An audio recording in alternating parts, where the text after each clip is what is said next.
Hər gün deyir, bir nəfər Yahudi idi, dayanırdı eyvanda, yuxarıdan baxırdı, Peyğəmbər keçəndə toz torpağı atırdı üstünə. Peyğəmbər də baxırdı, üstünü təmizləyirdi, gedirdi, üstünü təmizləyirdi. Hər dəfə bir gün keçəndə görür ki, bunu atmır o. Yoxdur da görsənmir, baxır, görür, yoxdur.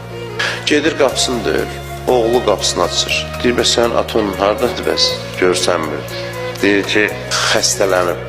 Biraz narahat olur ki, Peyğəmbər. Gedir atasına, deyir ki, ata hər gün başına toz torpaq attığın adam gəlir. Deyir ki, ziyarət eləməyə gəlmişəm.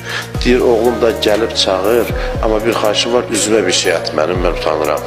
Deyir, üzünə parça salır, Peyğəmbər gəlir, içəri daxil olur, çəkin üzündən parçanı. Deyir, bir şərtlə icazə verirəm üzümdən parçanı çəksinlər. Əvvəl müsəlman olum, sonra, yoxsa heç üzvə baxa bilmərəm. Elə bu halda əvvəl iman gətirim, müsəlman olum, sonra. O şəkildə o Yəhudi iman gətirir Peyğəmbərə, həmin vəziyyətdə.